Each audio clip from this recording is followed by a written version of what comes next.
கர்த்தருடைய பரிசுநாமத்துக்கு மகிமை உண்டாவதாக.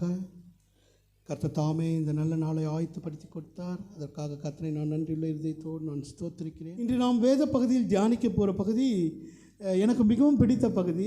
ஏன் ரமேஷ் உங்களுக்கு ரொம்ப பிடிக்கும்னா, it was quite an interesting personality நம்ம வந்துட்டு பார்க்க போகிறோம்.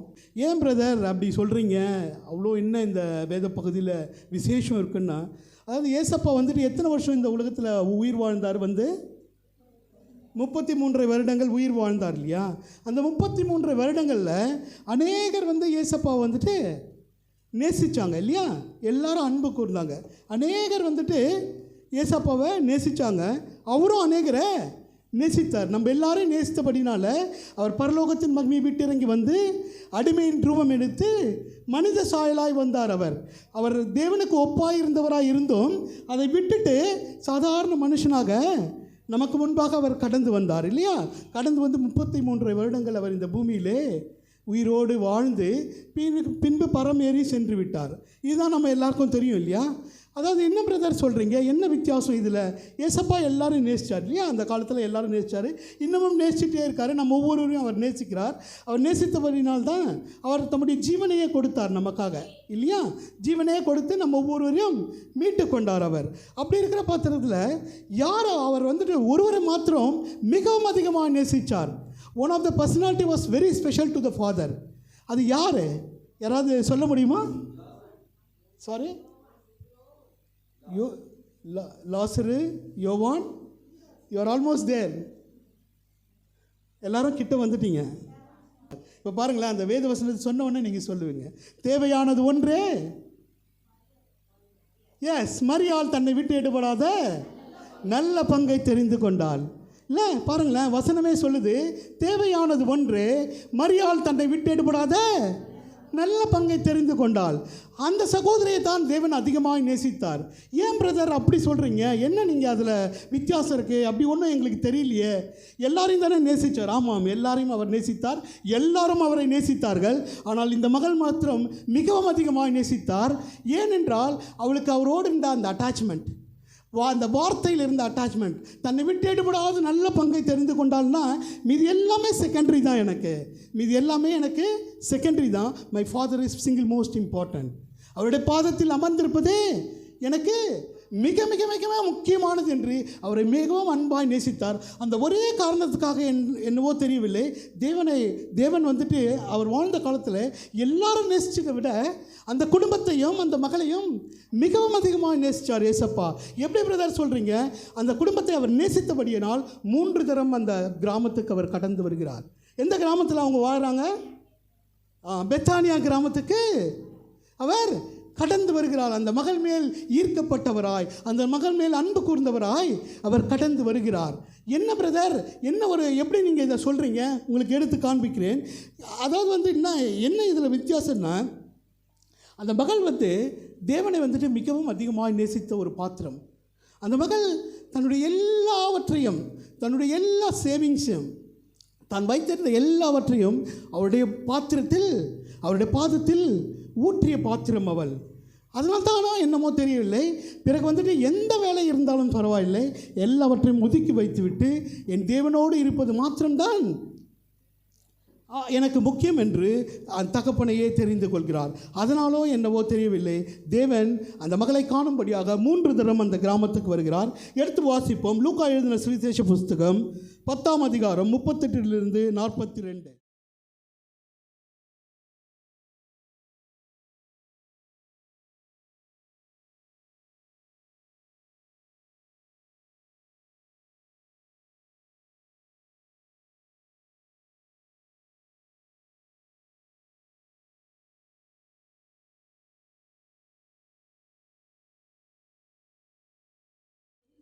என்ன சொல்கிறார் பாருங்க ஏசப்பா, தேவையானது ஒன்றே, மரியாள் தன்னை விட்டு எடுபடாத நல்ல பங்கை தெரிந்து கொண்டாள்ன்ற.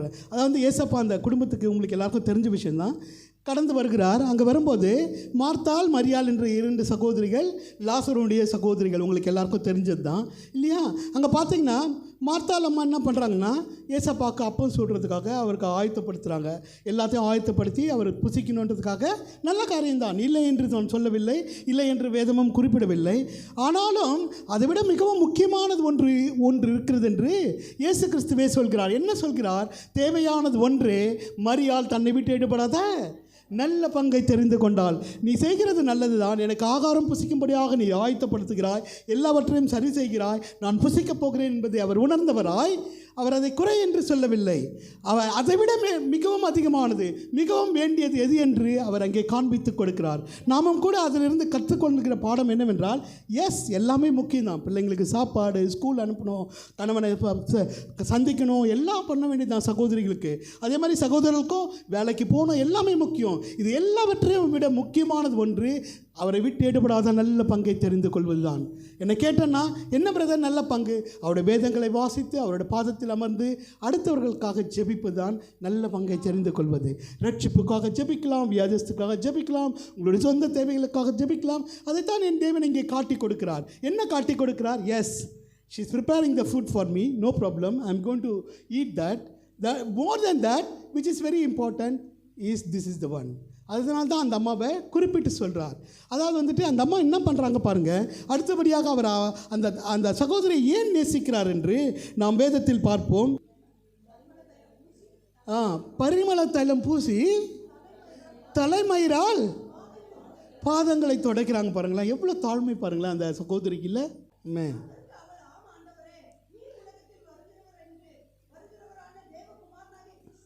இங்கே பாருங்களேன், விசுவாசத்தை நிலைப்படுத்தும்படியாக தகப்பன் சம்பாஷித்து கொண்டே இருக்கிறார் விசுவாசத்தை குறித்து. இல்லை, மார்த்தாள் இடத்தில் சம்பாஷிக்கிறார், தம்முடைய சீஷர்களிடத்தில் சம்பாஷிக்கிறார். அவர் விசுவாசத்தை திடப்படுத்தும்படியாக, இந்த காரியத்தை செய்யும்படியாக அவர் வருகிறார், கடந்து வருகிறார். மேலே வாசிங்க சிஸ்டர்.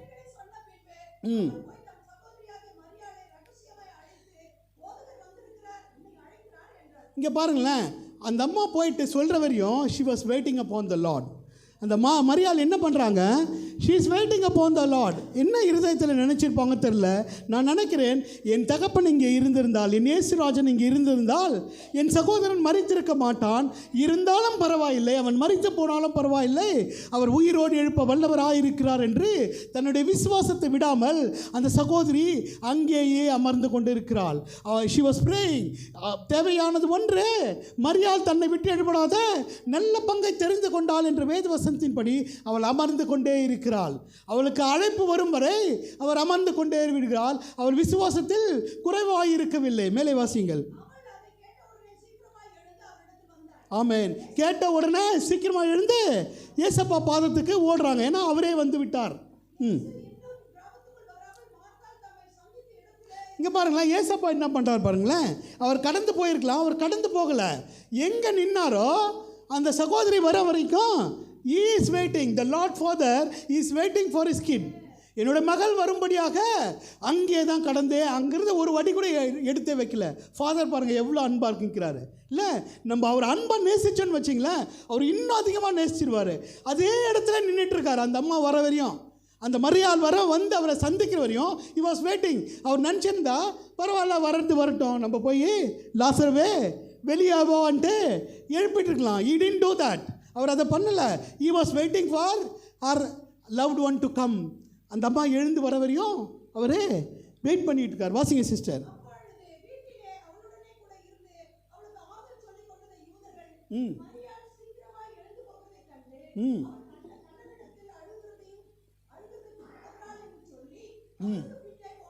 ஆமென்.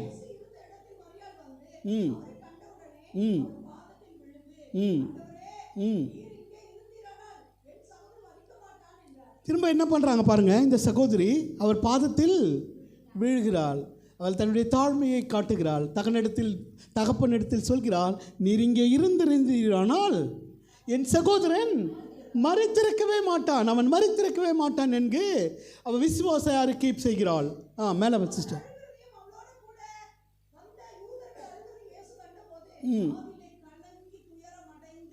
ஆமென். என்ன பண்ணுறார் பாருங்கள். ஏசப்பா தன்னுடைய மகள் அழுகிறத பார்த்துட்டு அவரால் தாங்க முடியல. அவர் தன்னுடைய ஆவியிலே கலங்குகிறார். அவர் கலங்குகிறார். தன்னுடைய இருதயத்திலே கலங்குகிறாள். அவளுடைய அன்பினால் ஈர்க்கப்பட்டவராய் அவர் கலங்குகிறார். அந்த தேவாதி தேவனே கலங்குகிறார். நம்ம அவரை இவ்வளோ நேசிக்கிறோன்னு வச்சிங்களேன், அவரால் இருக்கவே முடியாதுன்னு வச்சிங்களேன். ஏன்னா எபினேசரையா இருக்கும்போது கூட சொல்லுவார், அவர் அன்பின் ஆண்டவர்னு சொல்லுவார். எங்கள் அன்பின் ஆண்டவரேன்னு தான் ப்ரேயர் பண்ணுவார். Is full of love and compassion. பார்த்தீங்கன்னா அவரால் தாங்கவே முடியல. மேலே வாசிங்க சிஸ்டரா.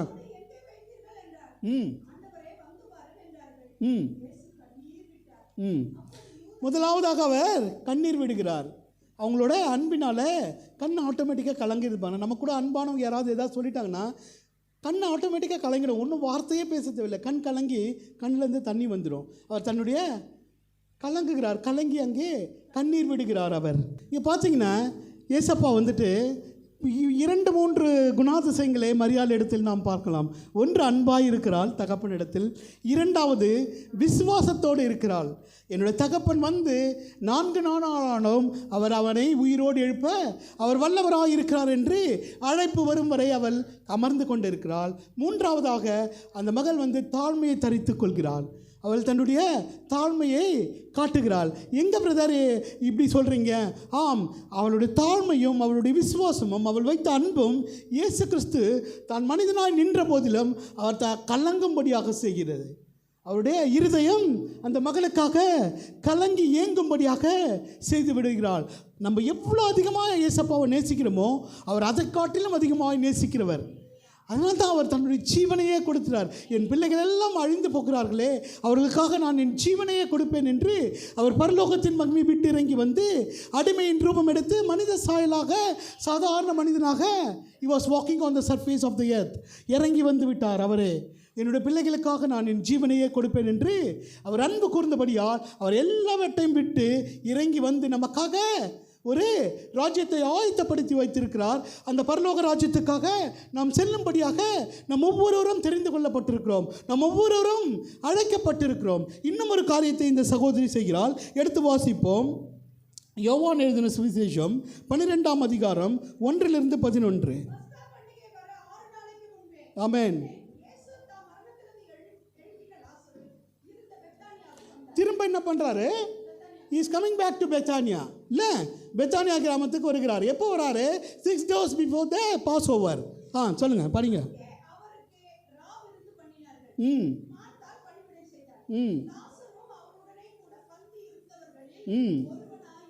இங்கே பாருங்களேன், திரும்ப மார்த்தாள் வந்துட்டு பணிவிடை ஊழியம் தான் செய்கிறாங்க இல்லையா? பார்த்தீங்களா? முதல்ல அங்கேயும் அப்பம் ஆயத்தப்படுத்தினாங்க ஏசப்பா வந்தப்போ. இங்கேயும் வந்துட்டு திரும்ப வருகிறார் ரா விருந்துக்காக.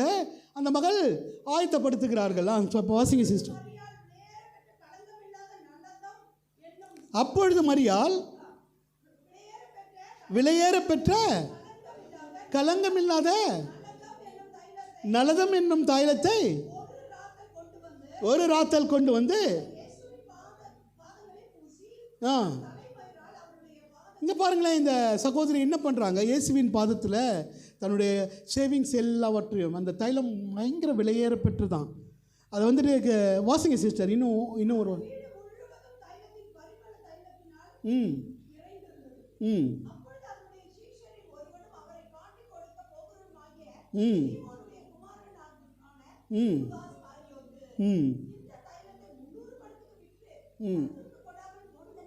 இங்கே பாருங்களேன், யூதாஸ் காரியத்தை என்ன சொல்கிறாரு? இதை விட்டு தரித்திரத்துக்கு நீ ஏன் கொடுக்கலன்னு கேட்குறாரு. அதாவது வேத அறிஞர்கள் சொல்கிறாங்க, அந்த அம்மா தன் வாழ்நாளில் கஷ்டப்பட்டு சேர்த்து வைத்த எல்லாவற்றையும் அவருடைய பாதத்தில் ஊற்றி விட்டாள். தனக்கு இருந்த எல்லாவற்றையும் என் தகப்பன் ஒருவர் மாத்திரமே போதும் என்று அவருடைய பாதத்திலே ஊற்றி அவருடைய பாதத்தை தன்னுடைய தலைமயிரினால் துடைக்கிறாள். அந்த பரிமள தைலம் வந்துட்டு என்ன பயங்கர விலை உயர்ந்ததம்மா. வேத அறிஞர்கள் சொல்கிறார்கள், எவ்வளவோ காசா, 300 காசுன்னு போட்டிருக்குல்ல, அதை விட அதிகமாக விலை பெருமானம் பட்டுறதான். அந்த அம்மா வைத்திருந்த எல்லா சேவிங்கும் அவருடைய பாதத்தில் ஊற்றி விட்டால் என் தகப்பன் ஒருவர் மாத்திரமே போதும் என்று அவரை அண்டி பற்றி கொள்கிறார். என்ன ஒரு அன்பு பாருங்களேன், என்ன ஒரு தாழ்மை பாருங்களேன், என்ன ஒரு விசுவாசம் இல்லையா? விசுவாசத்தோடு காத்திருக்கிறாள். தன்னுடைய சகோதரனை உயிரோடு எழுப்பும்படியாக பெற்றுக்கொள்கிறாள். 2வது, அன்பு செலுத்துகிறாள். அவள் வந்துட்டு ஏசப்பா கலங்கும்படியாக அன்பு செலுத்துகிறாள். அவள் தன்னுடைய இருதயத்தில் கலங்கும்படியாக அன்பு செலுத்துகிறாள். அந்த சகோதரருடைய அன்பை தேவனால் தாங்க முடியவில்லை. அவர் கலங்கி கண்ணீர் விடுகிறாள். ஐயோ, என் மகள் அழுகிறாளே என்று அவர் கலங்கி தன் கண்ணீர் விட்டு அந்த விசுவாசத்தை பார்த்து அவர் லாசருவை உயிரோடு எழுப்புகிறார். தன்னுடைய மகள் தனக்காக சேர்த்து வைத்திருந்த எல்லாவற்றையும் என்னுடைய பாதத்திலே ஊற்றிவிட்டாளே என்று அதற்காகவும் அவர் வந்துட்டு அன்பு செலுத்துகிறார் அந்த மகளோடு. இதுதாங்க ஏசப்பா கிட்ட இருக்கிற முக்கியமான ஒரு விஷயம். அவர் வந்துட்டு அவரை நோக்கி நீங்கள் அமர்ந்திருந்து அவரில் அன்பு கூர்ந்தோம் என்றால் அவர் நம்ம வந்துட்டு விடவே மாட்டார். அவர் அதனால தானே என்னமோ பாருங்கள், அந்த ஏசப்பா வந்துட்டு தான் வாழ்ந்த காலத்தில் அவர் மரித்து போகிறார். உங்கள் எல்லாருக்கும் தெரிந்த விஷயம்தான், நான் அதிகப்படியாக நேரம் எடுக்க விரும்பவில்லை. மரித்து போகிறார். மரித்து போய் எத்தனை நாள் உயிரோடு உள்ளவராய் காண்பிக்கிறார்? மரித்து 3ஆம் நாள் எழுந்திருக்கிறார். பிறகு எத்தனை நாள் தம்முடைய சீஷர்களோடு சம்பாஷித்து கொண்டிருக்கிறார் இந்த பூலோகத்தில்?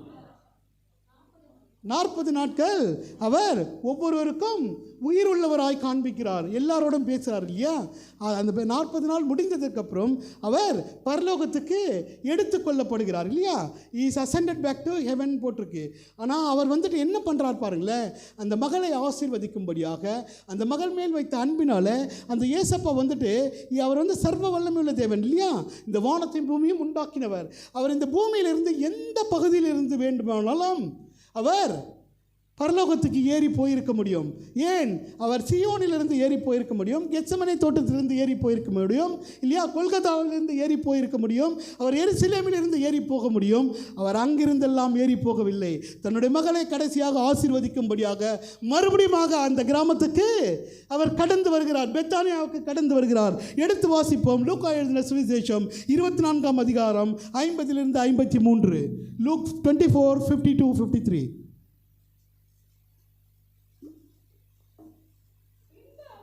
அமேன்.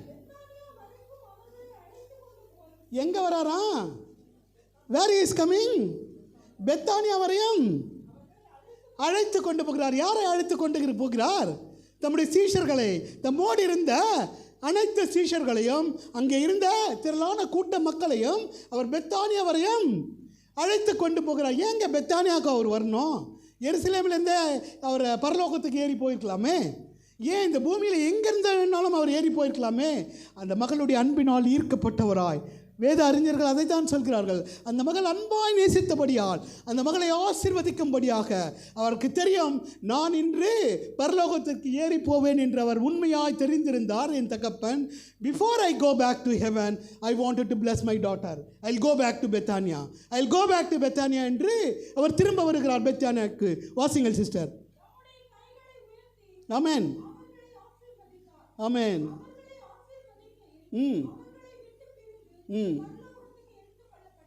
ஆமென்.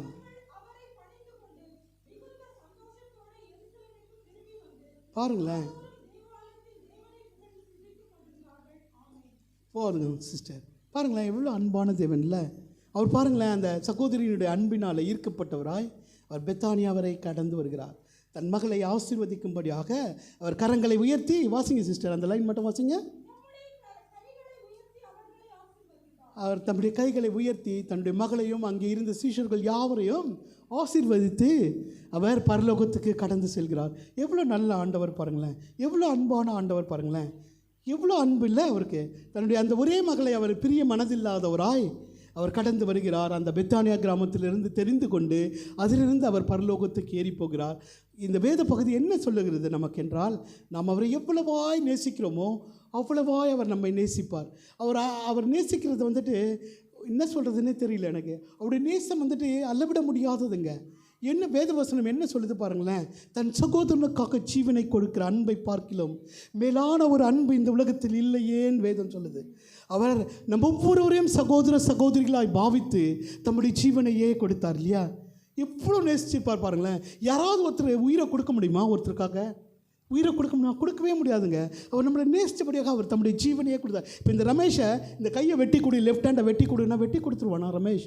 இல்லைங்க, முடியாது, கஷ்டம் இல்லையா? அவர் பாருங்கள், தன்னுடைய ஜீவனையே கொடுக்கும்படியாக வந்தார் இல்லையா?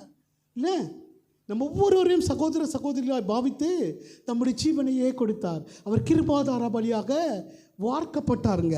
அதாவது வந்துட்டு வேதம் சொல்லுது, அவர் வந்துட்டு எவ்வளவாய் நேசித்தார்னு பாருங்களேன்.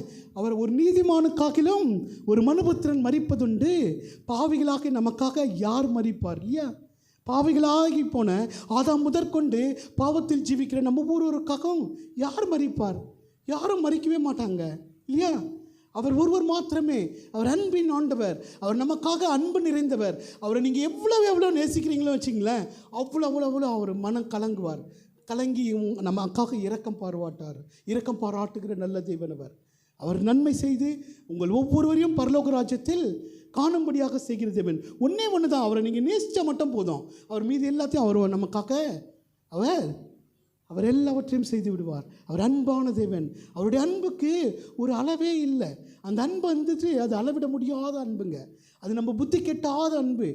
அந்த புத்தி கெட்டாத அன்பு வந்துட்டு என்ன சொல்கிறது உங்களுக்கு, அது வந்துட்டு சொல்லவே முடியாது. அவர் நம்ம மேல் வைத்திருக்கிற அன்பு.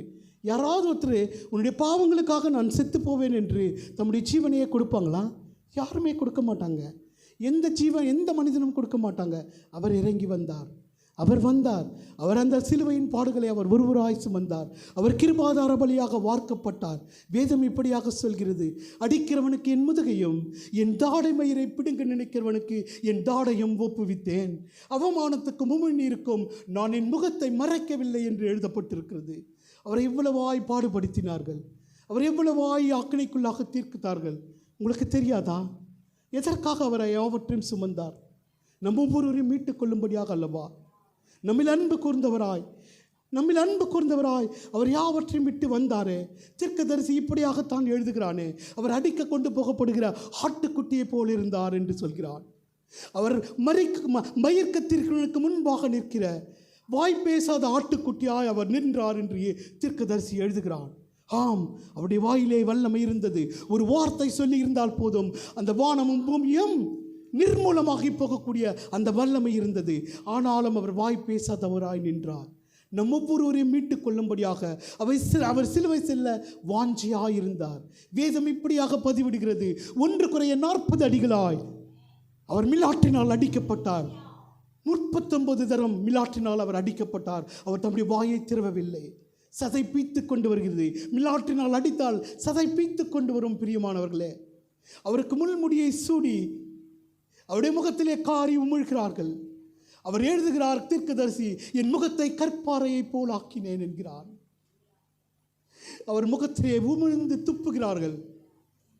நீ கிறிஸ்துவானால் உன்னை நீ ரட்சித்துக்கொள், நீ தேவனுடைய குமாரனானால் நீ யார் குட்டுகிறார் உன் தலையிலே என்று நீ அறிந்து கொள் என்று அவரை அவமானப்படுத்துகிறார்கள்.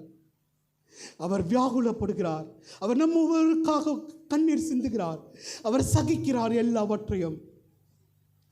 அவருடைய உடல், அவருடைய முதுகு உழுவன் முழுத உழுகலம் போல் இருந்தது என்று வேதம் பதிவிடுகிறது. எவ்வளவாய் சகித்தார் அவர். நம்ம ஒவ்வொருவருக்காக அவர் எவ்வளவாய் சிலுவையின் பாடுகளை சுமந்தார். நம்முடைய ஒவ்வொரு கைகளும் பாவம் செய்ய தீவிரிக்கிற இந்த கைகளுக்காக அவர் ஆணிகள் கடவப்பட்டார். பாவம் செய்ய தீவிரிக்கிற நம்முடைய ஒவ்வொரு பாதத்துக்காக அவர் தம்முடைய பாதங்களில் ஆணிகள் கடவப்பட்டவராய் நின்றார். அவர் அந்த கெத்செமனே தோட்டத்தில் அவர் அறிந்திருந்தார், அவர் நினைத்திருந்தால் அங்கே இருந்து அவர் பரமேறி சென்றிருக்க முடியும். அவர் சிலுவை செல்ல வாஞ்சையா இருந்தார். என்னுடைய பிள்ளைகளை நான் மீட்டுக்கொள்ள நான் வாஞ்சையாய் சிலுவை செல்வேன் என்று அவர் வாஞ்சையா இருந்தார். அவர் பின்னிட்டு திரும்பவில்லை. இரத்த நாளங்கள் வெடித்து சிதறுகிறது. இரத்தத்தின் வேர்வையானது இரத்தத்தின் பெருந்தொலிகளாய் அந்த கெத்செமனே தோட்டத்தில் வீழ்கிறது. அவர் இருந்தாலும் அவர் புறமிட்டு செல்லவில்லை. அவர் சிலுவை செல்ல வாஞ்சையா இருந்தார். நம் ஒவ்வொருவருக்கும் மீட்பை ஏற்படுத்தும்படியாக அவர் சிலுவை சென்றார். அவர் பாடுகளை அவராய் சுமந்தார். அவரை இவ்வளவாய் அவமானப்படுத்தினார்கள். அவர் பின்னிட்டு திரும்பவில்லை. உங்களுக்கு தெரியுமா, வேத அறிஞர்கள் சொல்கிறார்கள், அவர் 2 முறை நிர்வாணியாய் நின்றார். அன்று பிலாத்துக்கு முன்பாக நிர்வாணியாய் நின்றார். அன்று சிலுவையில் அவர் தங்கும் போதும் அவர் நிர்வாணியாய் தொங்கினார். எவ்வளவு பெரிய அவமானத்தை அவர் சகித்தார். எழுந்து நிற்போம். என் தேவ பிரசன்னம் கடந்து வரும்படியாக அந்த ஜீவனை கொடுத்த என் தகப்பனுக்காக ஒரு சில நிமிடங்கள் அவரை இருதயத்தின் ஆழத்திலிருந்து நீங்கள் ஒவ்வொருவரும் உயர்த்தும்படியாக அவருக்கு நன்றி உள்ள இருதயத்தோடு நீங்கள் அவரை இன்னும் அதிகமாய் இன்னும் அன்பாய் நேசிக்கும்படியாக அந்த மரியாதை காட்டிலும் இன்னும் அதிகமான நேசத்தோடு என் தகப்பன் உங்களோடு உறவாட வேண்டும். அதற்காக அல்லவா அவர் தம்முடைய ஜீவனையே கொடுத்தார். கிருபாதார வழியாக வார்க்கப்பட்டாரே. ஆம், மது கலந்த திராட்சரசம் கொடுக்கப்பட்ட போதும் அவர் அதை புறந்தள்ளினார். ஏன் தெரியுமா உங்களுக்கு? நான் என் பிள்ளைகளுடைய பாவங்களை சுமக்கும் போது ஐ wanted to be fully in conscious என்று அவர் அதை புறந்தள்ளினார். அவர் ஒருவராய் சுமந்தார். அவர் ஒருவராய் சுமந்தார். அவர் ஒருவராய் சுமந்தார். இந்த உலகத்தின் பாவங்கள் எல்லாவற்றையும், உன்னுடைய பாவத்தையும் என்னுடைய பாவத்தையும் அவர் சுமந்தார். அவர் சுமந்தார். அவர் விலை கிரயம் கொடுத்து உன்னை தெரிந்து கொண்டார். நீங்கள் ஒவ்வொருவரும் கிரயத்துக்கு கொல்லப்பட்டவர்கள். அவர் ஒருவராய் சுமந்தார். எப்பொழுது ஆதாமின் பாவம் அவருடைய உடலில் உட்பிரவேசித்ததோ அந்த க்ஷணம் முதல் அவர் ஒருவராய் துடித்தார். அவர் துடித்தார். அவர் பிதாவின் பலன் இல்லாதவராய், அந்த ஆவியானவரின் பலனற்றவராய் அவர் ஒருவராய் சுமந்தார். யாவற்றையும் அவரே சுமந்தார். அவரே சுமந்தார். ஆம், எப்பொழுது ஆதாமின் பாவம் உள்ளே வந்ததோ அவர் பாவமில்லாதவராய் இருந்தவரை பிதாவின் பலத்தினால் அவர் நின்றார். எப்பொழுது பாவம் அவருடைய உடலில் உட்பிரவேசித்ததோ அந்த க்ஷணம் முதல் அவர் ஒருவராய் தனியாக நின்றார். அவர் ஒருவராய் சகித்தார். இந்த உலகத்தின் பாவங்கள் யாவற்றையும் அவர் சுமந்து தீரும் வரை ஏறத்தாழ 3 மணி நேரம் அவர் துடித்தார் அந்த சிலுவையிலே. இந்த உலகத்தில் கடைசியாய் பிறக்கப் போகிற அந்த மனிதனின் பாவம் முழுவதுமாக சுமந்து தீரும் வரை அவர் தம்முடைய ஆவியை ஒப்புக் கொடுக்க அவர் சித்தமாகவில்லை. அவர் பிடித்து நின்றார். அவர் பிடித்து நின்று கடைசியாக சொல்கிறார், பிதாவே எல்லாம் முடிந்தது என்று அறிந்த பிறகு it's all finished, it has been paid in full என்று அவர் தேவனை நோக்கி கூப்பிடுகிறார். அவர் கதறுகிறார், என் தேவனே, என் தேவனே, ஏன் என்னை கைவிட்டீர்? ஏனென்றால் அவர் கைவிடப்பட்டவராய் அந்த 3.5 மணி நேரம், அந்த ஏறத்தாழ 3 மணி நேரம் அந்த பாவங்கள் யாவற்றையும் அவர் சுமந்து தீர்க்கும்படியாக பிதாவாகிய தேவன் அவர் மேல் சுமத்தினார். என் ஆவியானவரின் பலன் இல்லாதவராய் அவர் ஒருவராய் சுமந்தார். நீ இப்பொழுது ஒப்பு கொடுப்பாயா? என் தகப்பனுக்கு நீ ஒப்பு கொடுப்பாயா? உனக்காக யார் இருக்கிறார்? அவர் இருக்கிறாரே. ஒவ்வொரு இமை பொழுதும் அவர் வருவாரே. நீ கலங்கி தவிக்கிற வேளையிலே அவர் அல்லவா உனக்கு ஏற்ற துணை. அவர் தம்முடைய ஜீவனையே கொடுத்து உன்னை மீட்டுக் கொண்டார். ஒப்பு கொடுப்போமா? அந்த நல்ல தேவனுக்கு ஒப்பு கொடுத்து வாழ்கிற அந்த நல்ல வாழ்க்கையை நம் ஒவ்வொருவருக்காக தரும்படியாக நாம் ஒப்பு கொடுப்போம்.